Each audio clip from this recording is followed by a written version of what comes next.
나머지는 이따 쉬는 시간에 책상에 올려놓을게요. 각자 자리에. 총 25페이지입니다. 이제 세무 2급에서는 시간이 90분이라서 시간이 좀 남을 거거든요. 그래서 이론도 좀 풀면 좋겠죠. 회계 1급 때는 이론을 아예 다루질 않았는데 이제 그 일반 전표랑 좀 같이 보면서 다루겠습니다. 일단 뭐 말씀드린 대로 첫 장만 드렸고요. 한번 볼게요. 그 실무 쪽 기출 문제는 이제 좀 개인적으로 풀고 계셔야 돼요. 그리고 일반 전표는 제가 설명을 아예 안 했는데 그건 회계 1급 강의를 보시면 됩니다. 유튜브 올라가 있는 건데 좀 구분하려고 하거든요. 회계 1급은 좀 그 일반 전표 위주로 자세히 설명하고 세무 2급은 세무 2급 진도만 좀 따로 해서 이원화 시키려고 해요. 그다음에 1번부터 좀 볼게요. 1번 문제는 재무회계에 관한 설명이고 이 파트에서 5문제가 나오거든요. 그러니까 이론 문제가 총 15문제가 나오는데 3개로 나눕니다. 일단 재무회계, 그리고 원가 회계하고 세법.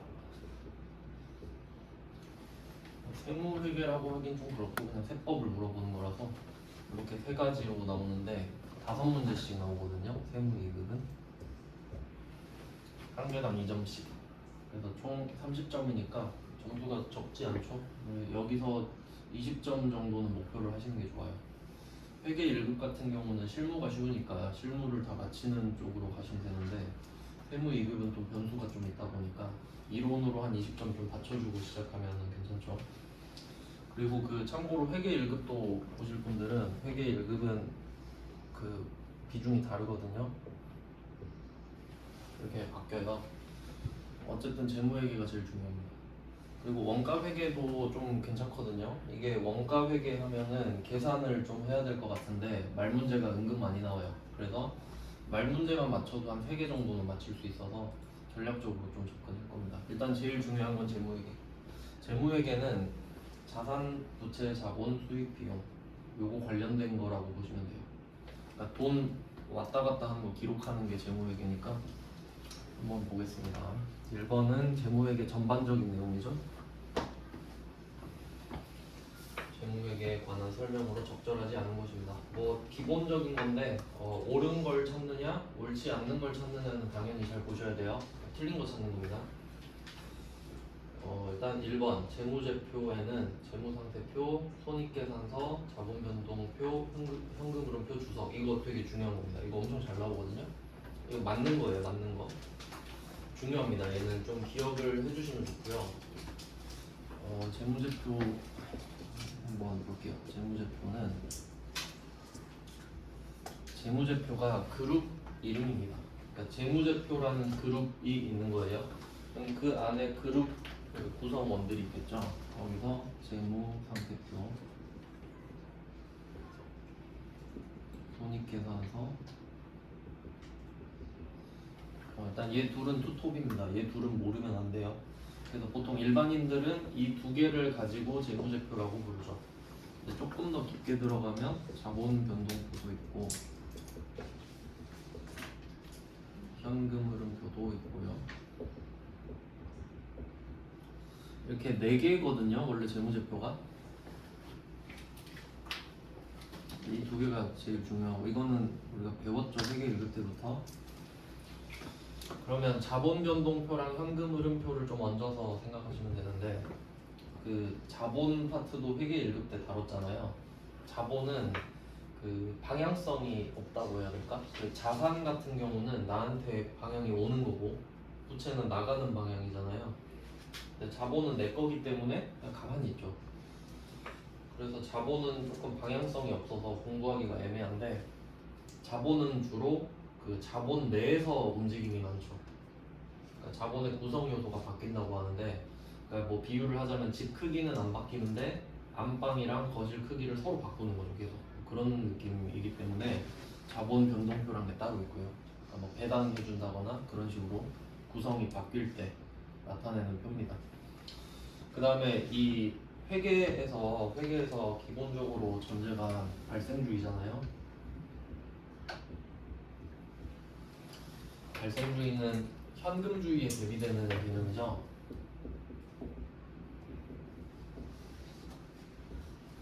발생주의, 현금주의. 현금주의는 현금이 들어온다, 현금이 나간다 이때 기록하는 거죠. 대표적인 게 가계부. 한계가 있죠. 저걸로 기록하면은. 그 다음에 발생주의는 돈을 받았다 줬다가 아니라 이제 그 사건이 발생한 시점. 예를 들면 내가 물건을 오늘 건네줬어요. 그럼 오늘 물건 건네준 사건이 발생했죠. 그때 적는 거다 이거죠. 그래서 발생주의를 채택하고 있는데 이걸로 가다 보니까 맹점이 생기는 거예요. 거짓말을 쳐버리죠. 뭐 예를 들면 내가 매출액을 뭐 1조 원어치 팔았다. 뭐 그럴 수 있겠죠. 1조 원어치를 팔았어요. 그러면 대출 받기 좋겠죠. 매출액 괜찮으니까 대출 믿고 해줄 거란 말이죠. 근데 실제 현금 흐름을 보니까 한 100억밖에 안 들어온 거지. 그러면 조금 의심을 해봐야 되죠. 1조만큼 팔았는데 돈이 100억밖에 안 들어왔다? 그럼 좀 거짓말일 확률도 있단 말이죠. 발생주의를 악용해서. 그러니까 그 안전장치로 현금 흐름표라는 게 있어요. 얘는 말 그대로 캐시플로우죠. 현금이 들어오고 나간 걸 기록하거든요. 그러니까 얘는 현금주의를 써야겠죠. 그래서 이 현금 흐름표는 이제 좀 고수들이 볼 줄 아는 거죠. 매출액이 이 정도인데 실제 현금 이것밖에 안 들어왔네? 거짓말일 것 같은데? 이런 식으로 찾아낼 수 있는 거예요. 그래서 얘만 현금주의입니다. 안전장치라고 보시면 돼요.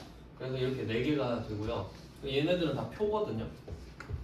근데 표 안에 숫자만 딱 넣어서는 한계가 있단 말이죠. 그러니까 예를 들면 우리 어떤 회사가 자산이 갑자기 10배가 된 거예요. 1년 만에. 그럼 일단 그걸 숫자로 보여줄 수는 있죠.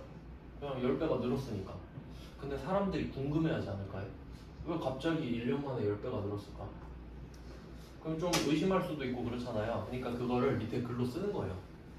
왜 10배가 늘었냐면요, 뭐 복권 당첨됐어요, 뭐 이렇게 써놓을 수 있겠죠? 그게 주석이에요. 풋노트라고도 하고 그냥 그 주석 아시죠? 책 보면은 이 단어가 어려우면 밑에 뭐라 뭐라 써 있잖아요. 그게 주석이에요. 그러니까 주석은 표는 아니죠.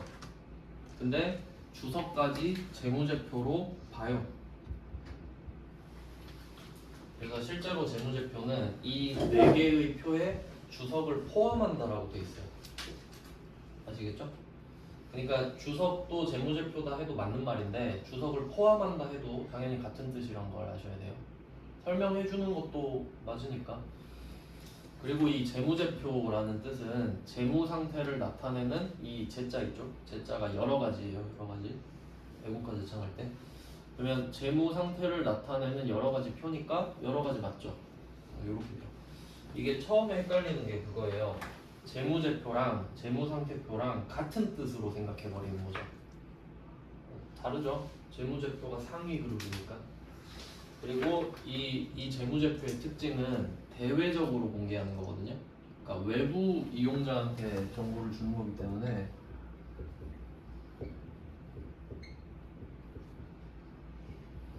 외부 정보 이용자한테 정보를 줘야 되니까 당연히 공개해야겠죠. 그래서 얘는 공시 목적이에요. 남들한테 보여주는 목적. 그러면 여기서 이런 문제를 낼 수 있죠. 재무제표가 아닌 것은 뭐가 있느냐. 당연히 여기 없는 게 답이겠죠. 근데 또 그 잘 안 된단 말이에요. 적용이 이제 좀 자주 나오는 오답이 원가 명세서가 있어요. 원가 명세서. 이게 원래 풀네임은 제조원가 명세서입니다. 제조업한테 원가는 제조원가니까. 그럼 제조원가 명세서도 굉장히 중요한 거 같죠? 딱 봐도 중요하죠. 근데 재무제표는 아니다 이거죠. 이유 첫 번째, 여기 없으니까. 재무제표에 없으니까.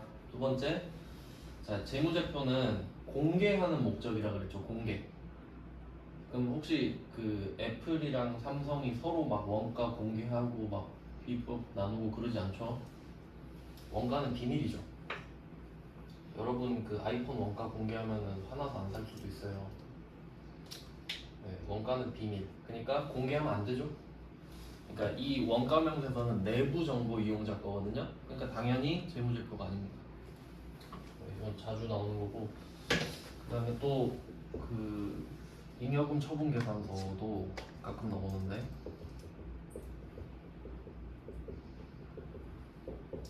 잉여금 처분 계산서가 회계 1급 때 4점짜리 문제 있죠. 그 흐름 안에 있단 말이에요. 그러니까 기억 안 나실 건데 제가 한번 말씀드려볼게요. 그 순서가 있었어요. 1번이 원가명세서, 2번이 손익계산서, 3번이 잉여금 처분계산서, 4번이 재무상태표였단 말이죠. 근데 얘 둘 다 들어가죠. 근데 우리는 그 네 개를 싸잡아서 전기분 재무제표라고 불렀단 말이죠. 그러니까 헷갈릴 수가 있지. 그거 전기분 재무제표니까 재무제표 아니야? 하면은 아니야 이래야죠. 여기 안 들어가니까. 그러니까 얘는 옛날엔 맞았거든요. 지금은 아니에요. 원가는 원래 아니고.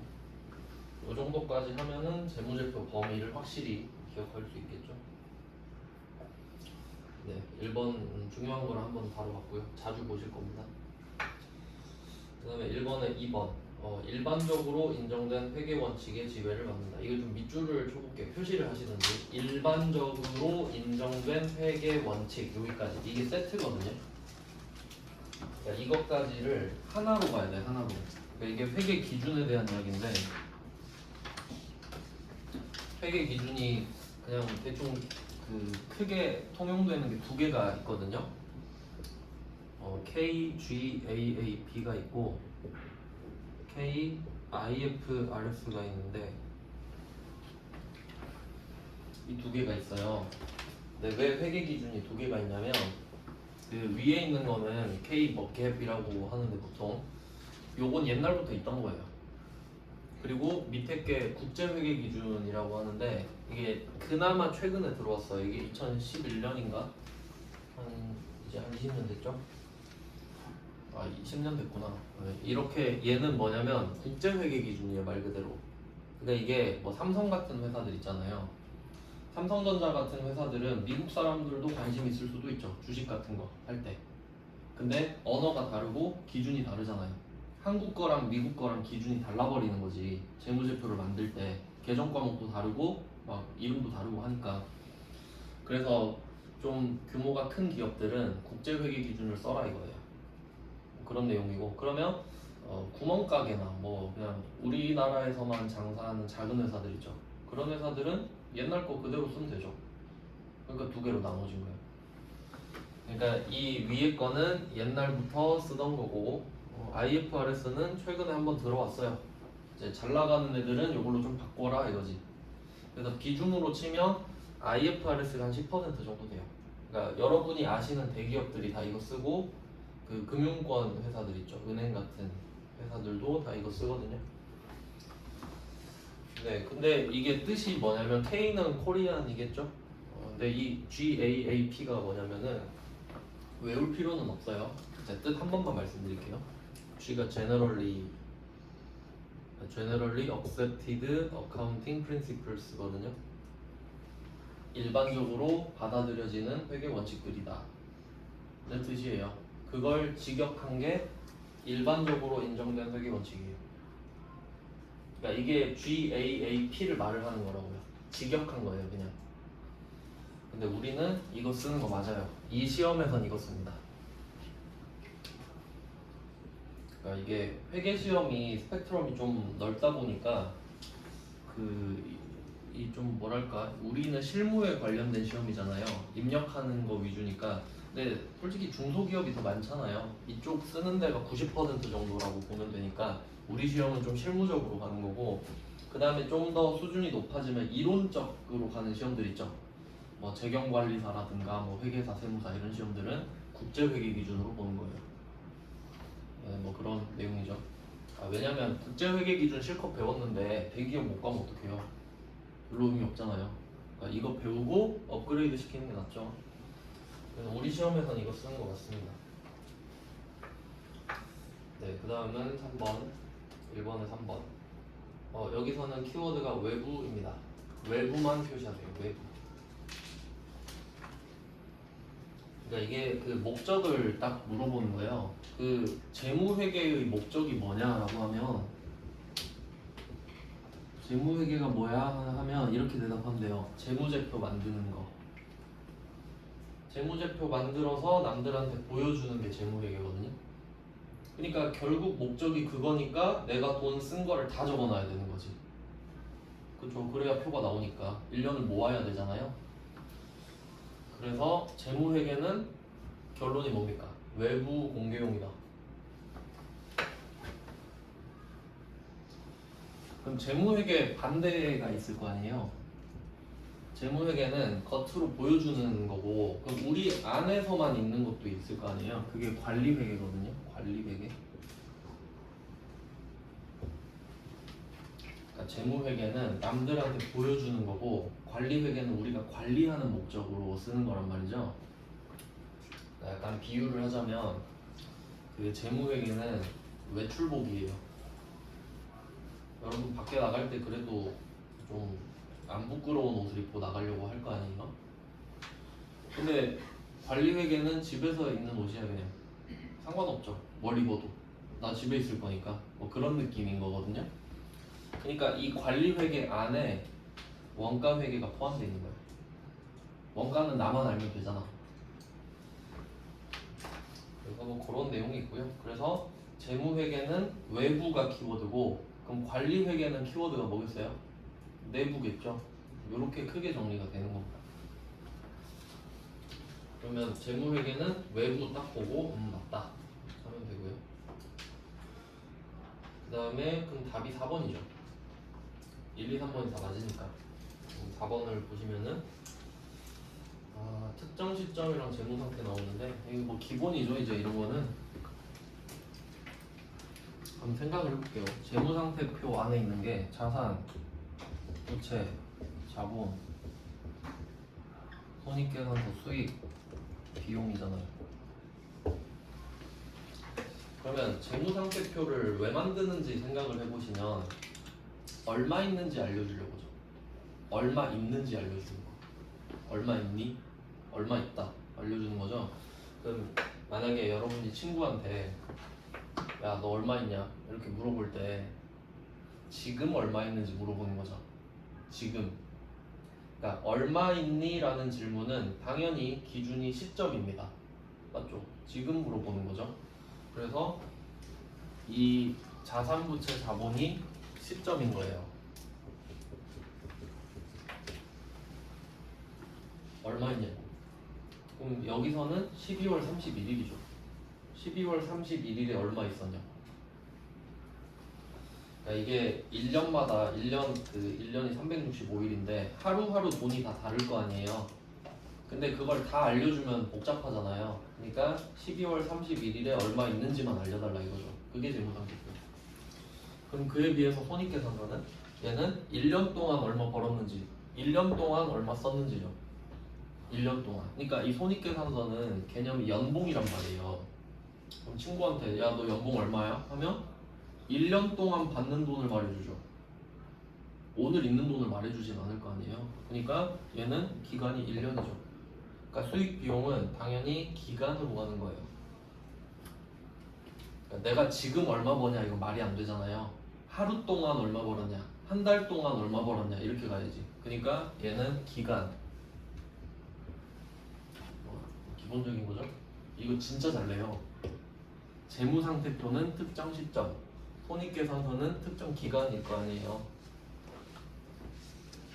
이건 이해하시는 거고 엄청 잘 나옵니다. 이런 거는 그냥 보너스 문제죠. 그러면 뭘 물어보냐라고 하면은 시점에는 재무상태를 물어보는 거예요. 얼마 있냐고. 얘는 쉽죠. 이름이 똑같으니까. 근데 손익계산서는 뭘 물어보냐라고 하면은 물론 손익계산 이럴 수도 있는데 여기서는 경영성과라고 나온단 말이에요.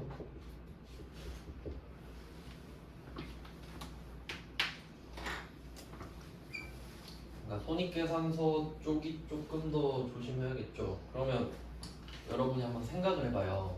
어떤 회사를 판단할 때 얼마 있는지가 궁금한지 얼마 버는지가 궁금한지. 얼마 버는지가 궁금하지 않아요? 그러니까 여러분이 직업 고를 때 그 직업이 얼마 버는지 궁금하죠? 그 직업 가지려면 얼마 있어야 되는지 궁금한 게 아니잖아. 그러니까 이게 더 중요하잖아요, 솔직히. 손익계산서 이게 성적표란 말이에요. 그게 경영 성과 아닙니까? 얼마 있는지는 성과가 아니죠. 예를 들어 여러분이 아빠한테 1억을 받았어요. 그게 여러분의 성과가 아니잖아요. 그냥 얼마 있는지만 말해주는 거지. 뭐 그런 내용이에요. 그래서 맞는 말로 한번 고쳐보죠. 특정 시점의 재무 상태를 나타내는 보고서는 재무 상태표다. 그리고 저는 좀 오답 정리할 때 이렇게 하는 편은 아니고 두 개를 다 적어놔요. 첫 번째, 특정 시점의 재무 상태를 나타내는 건 재무 상태표다. 그럼 손익계산서는 뭐지? 손익계산서는 특정 기간의 경영 성과를 나타내는 보고서죠. 이렇게까지 해야 네, 제대로 된 공부가 되겠죠. 그러니까 한 문제를 풀어도 이거에 대해서는 절대 틀리면 안 된다 이거예요. 배웠으니까. 이렇게 하나씩 제대로 해놓으면 이제 갈수록 편해지거든요. 점점. 한번 볼게요. 1번은 좀 시간을 많이 썼는데 2번 가서 좀 주워 먹어볼게요. 2번도 적절하지 않은 것. 1번은 패스죠. 맞는 말이니까. 그 다음에 2번에 2번 보시면 자산과 부채는 원칙적으로 상계하여 표시하지 않는다 라고 돼 있는데 여기서 중요한 말은 원칙과 상계하지 않는답니다. 원칙, 상계하여 표시하지 않는다. 이거 표시할게요. 자, 상계는 서로 계산한다예요. 근데 그런 말보다는 우리한테 퉁이 좀 더 익숙하죠. 퉁치자. 네가 나한테 200만 원 줘야 되고 내가 너한테 100만 원 줘야 되니까 퉁쳐서 100만 원만 줘. 이게 상계죠. 그러면 이 퉁이 일반적인지 생각을 해보는 거예요.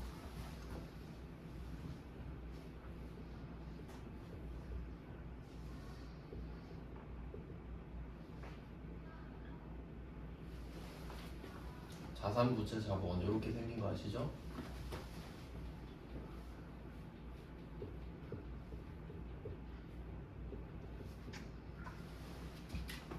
수익, 비용, 이익 이렇게 나오는 것도 아실 겁니다. 그러면 만약에 여기서 이 재무상태표랑 손익계산서를 퉁쳐서 표시해라 라고 하면 뭐가 남는지 생각해 볼게요. 아니 반대로 썼는데? 뭔 생각을 하는 거지? 반대로 쓴 거 알고 있었죠?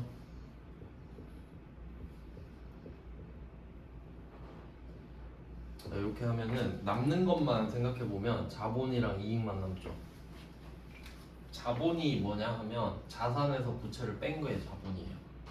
그러니까 내가 갖고 있는 것 중에 갚아야 될 거 빼면 남는 거잖아요.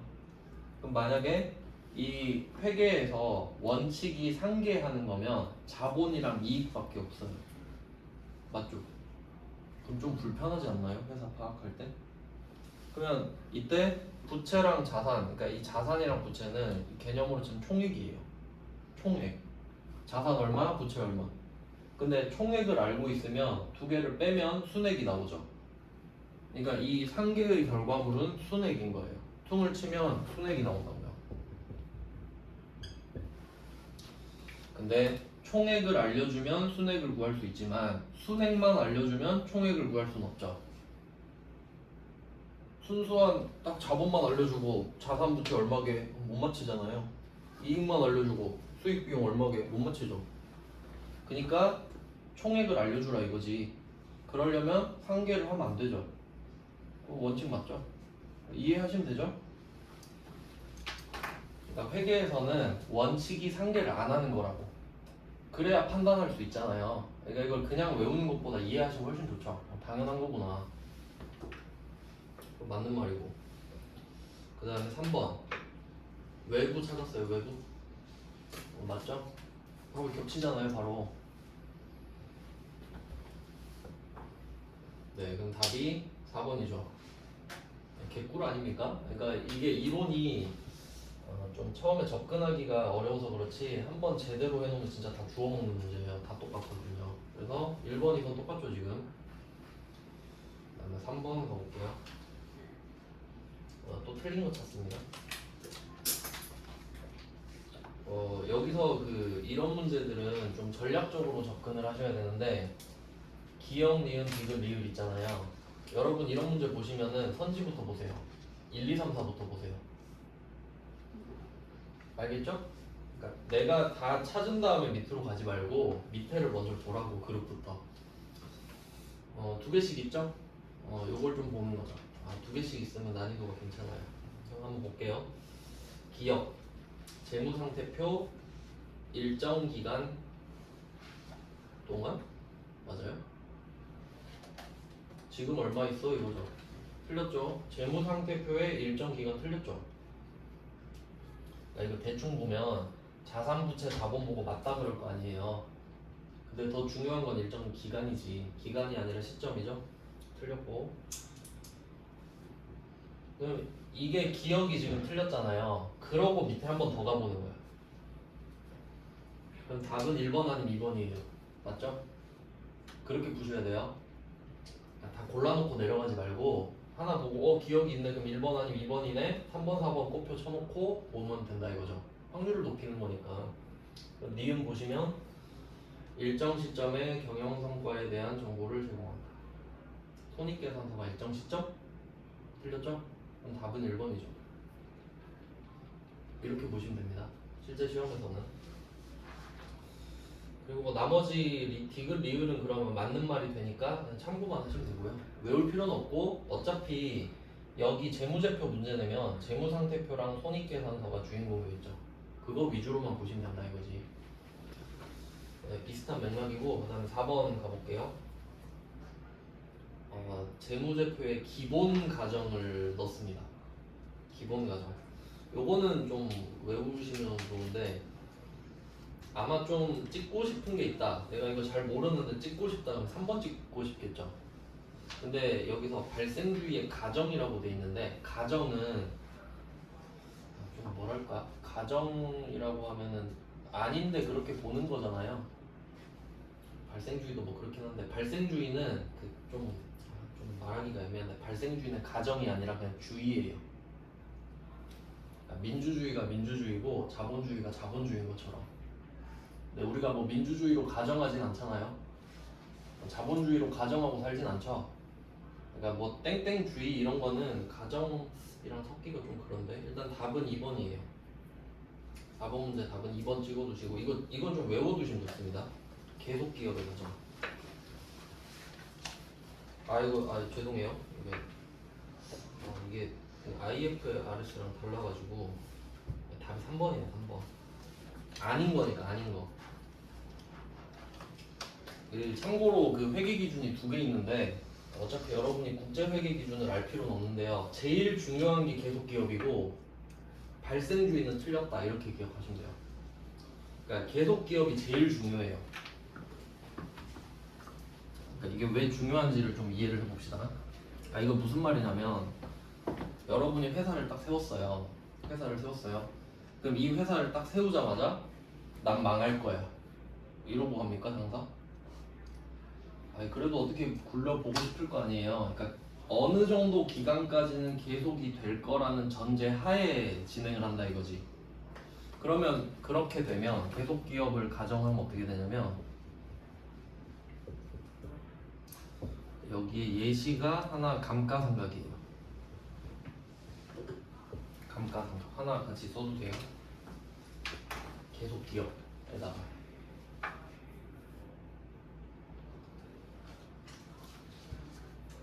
왜 이게 예시가 되는지 볼게요. 여러분이 회사를 하나 차렸어요. 근데 내 생각에는 이 회사는 1년도 안 가고 망할 거야. 그렇게 생각을 한다고 할게요. 그리고 비품을 샀어요. 비품을. 그럼 여러분이 지금 망할 거라고 생각하는데 이 비품을 감가상각을 하겠습니까? 안 하겠죠? 그럼 감가상각은 왜 하나요? 5년 동안 감가상각을 한다고 치면 5년은 굴러간다고 전제하는 거죠. 근데 그걸 누가 장담해? 5년 안에 망할 수도 있죠. 근데 그냥 가정한다고.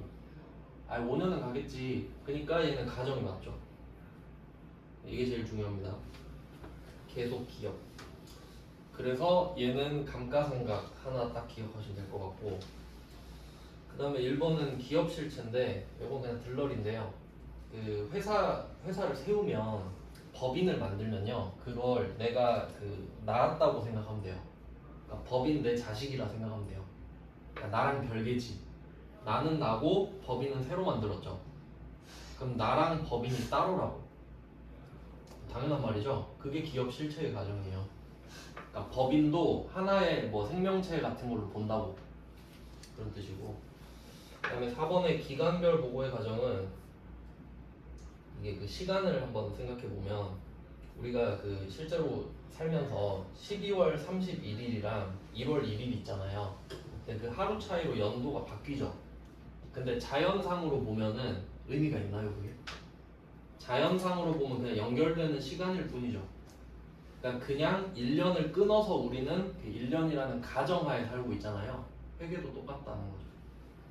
이건 안 어렵죠. 그래서 결론은 발생주의는 가정이 아니라 그냥 발생주의입니다. 현금주의가 아니고 발생주의. 좀 약간 애매하게 내긴 했는데 5번 갈게요. 5번은 재무제표의 작성과 표시입니다.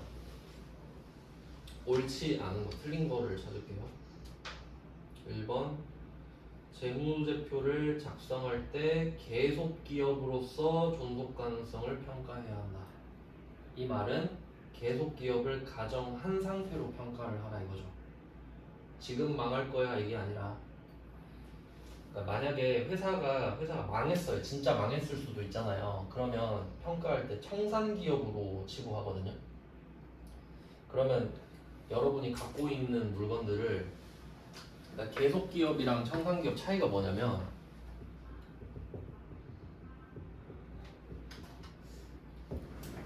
만약에 여러분이 아이폰을 100만 원에 샀어요. 내가 이 100만 원을 계속 쓰잖아요. 그러니까 아이폰을 이걸 내가 계속 쓰잖아요. 그럼 내 마음속에 얘는 100만 원이에요. 100만 원에 샀거든. 그리고 계속 쓸 거거든. 근데 내가 급전이 필요해서 얘를 당근에 팔고 싶어요. 그럼 이걸 100만 원에 팔면 누가 사요? 안 사죠. 그럼 한 70에 팔아야겠다 이 생각하죠. 그럼 가치가 바뀌어버리죠. 가정이 바뀌니까 그래. 계속 팔 거면 내가 샀던 금액으로 행복회로를 돌릴 수 있는데, 청산을 전제로 해버리면 시가로 가야 되잖아요. 그러니까 회계가 달라져 버린다는 거지. 이해됐죠? 그래서 뭐 청산가치 뭐 그런 식으로 평가를 하겠네요. 당연히 계속 기업을 전제한다 이거죠. 이어지는 내용이죠. 최근에 조금 이렇게 지엽적으로 나온단 말이에요. 그 다음에 5번에 2번, 재무제표의 작성과 표시에 대한 책임은 경영진에게 있다. 이것도 굉장히 기본적인 건데 당연한 말입니다. 그러니까 이 대표이사라는 말 들어보셨죠? 법인을 대표하는 거거든요. 그러면 이 법인이 뭐 만약에 탈세했다, 회계를 잘못했다, 그럼 누가 책임져요? 대표가 책임지죠. 그러니까 대표가 책임지는 거 맞지? 그럼 여기서 경영진이라고 했는데 경영진이 대표이사, 전무이사, 상무이사 이런 사람들 아니에요. 근데 왜 이런 쉬운 말이 나오냐면 이렇게 나올 수 있거든요. 재무제표의 작성과 표시에 대한 책임은 경리한테 있다. 그럼 너무 가혹하지 않나? 월급 얼마 받는다고 야 이거 틀렸으니까 네 돈으로 메꿔 하면 안 되죠. 그 대리라는 직급 아시죠? 그 대리잖아. 그냥 대신하는 거. 그리고 회계사 나오면, 회계사는 이 재무제표가 제대로 됐는지 안 됐는지 검사하는 사람이에요. 그러니까 감사라 그러죠. 그래서 경영진 맞아요. 그 다음에 3번, 기업은 현금 기준 회계를 사용하여 재무제표를 작성한다. 보너스 문제 나왔죠. 여기 가정이란 말 없잖아요. 발생주의로 바꾸시면 되겠죠? 네, 그리고 뭐 결론은 하나만 정확히 알면 이제 답을 맞히는 건데, 그 다음에 5번에 4번 보시면 재무제표는 원칙적으로 사실에 근거한 자료만 나타낸다. 여기서 사실 있죠? 여기에 측정이라고 쓸게요. 사실에다가 측정. 측정. 이게 원칙. 사실이 측정 맞죠? 키 재고, 몸무게 재는 게 측정 맞죠? 사실에 근거해서. 근데 추정에 의한 측정치도 포함한다 그랬죠? 그러면 이게 추정은 내 마음이잖아요? 측정은 사실이고 추정은 내 마음이죠. 근데 얘도 된대. 그럼 얘는 예외라고 해석을 하시면 돼요. 요렇게. 원칙은 측정인데 어쩔 수 없는 거는 추정도 인정한다. 예시를 같이 적어두시면 좋겠죠? 대손 충당금.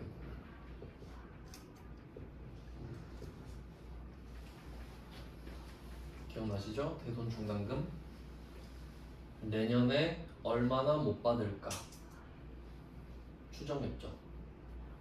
왜냐면 측정할 순 없죠. 대손을 측정하려면 돈을 직접 못 받아야 되죠. 그리고 퇴직급여 충당부채.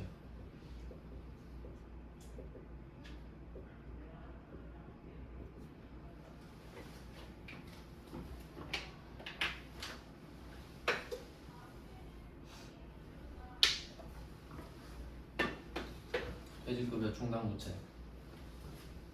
이건 12월 31일마다 12월 31일에 지금 전 직원 다 퇴사하면 얼마 줘야 되지?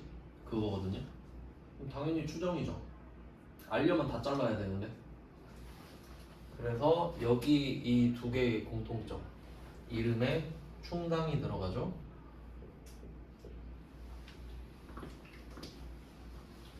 왜 충당이 들어가냐? 충당은 미리 채워놓는다는 뜻이죠. 왜 채워놓냐? 언제 나갈지 모르니까. 그러니까 돈이 나갈 것 같긴 한데 언제 나갈지는 모르겠고 이런 느낌이죠. 그러니까 미리 채워놓는 거잖아요. 알고 있자 이거죠. 그래서 이 정도 아시면 됩니다. 그래서 회계에서는 충당이라는 단어가 추정을 나타내는 거죠. 네, 이 정도로 해석하시면 되고요. 네, 5번도 받고 이제 6번 가겠습니다.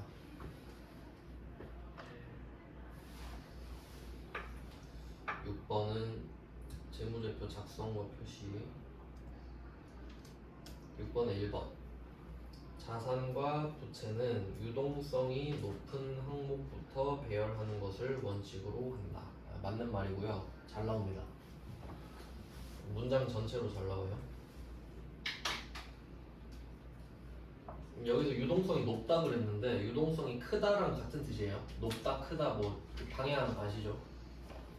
그러면 이걸 틀린 말로 바꾸고 싶다라고 하면 유동성이 낮다거나 작다거나 이렇게 표현하겠죠. 그럼 이게 유동성이 큰 게 뭔지 생각을 해보면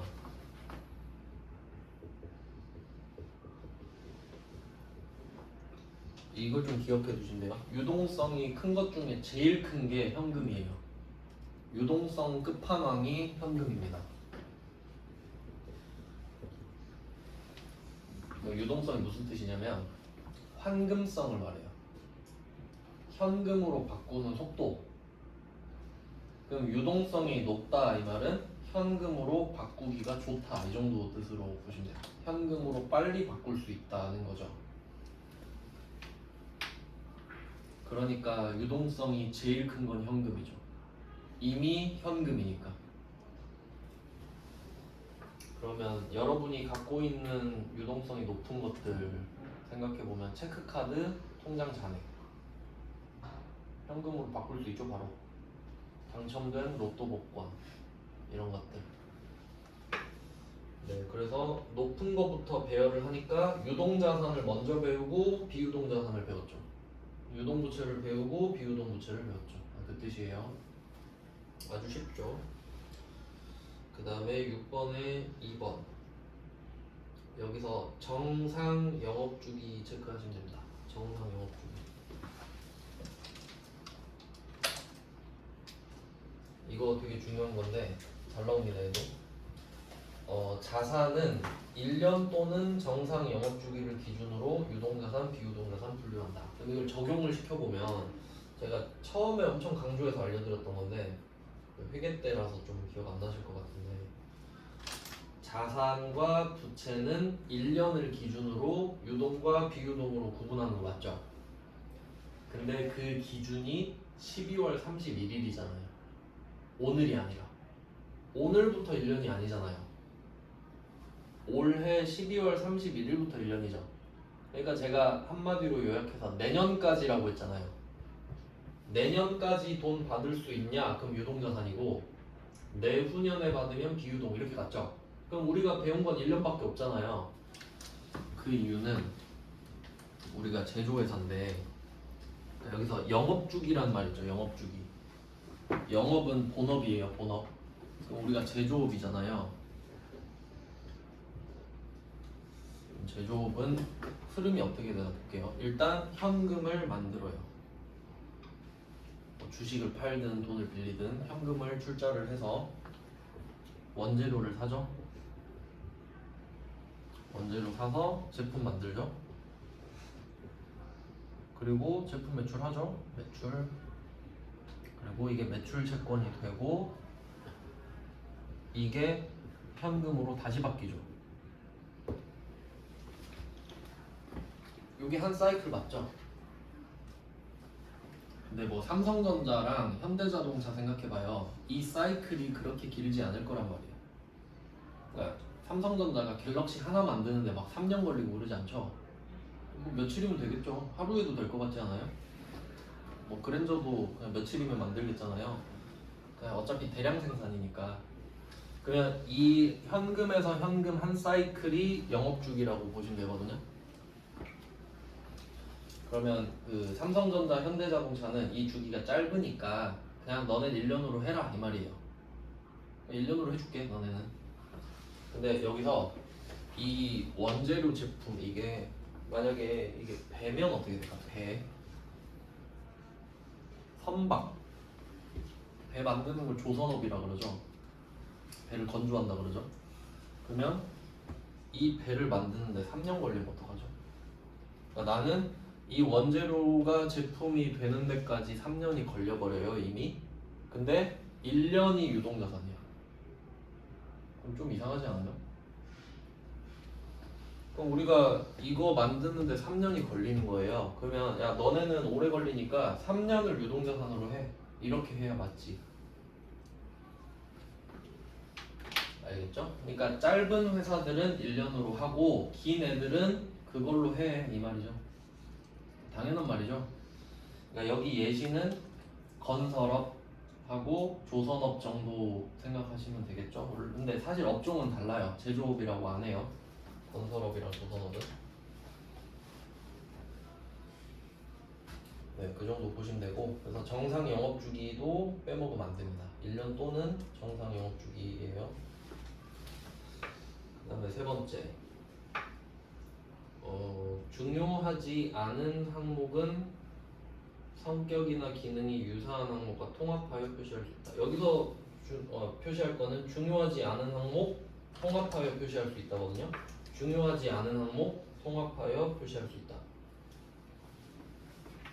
이것도 상식적으로 한번 생각을 해봅시다.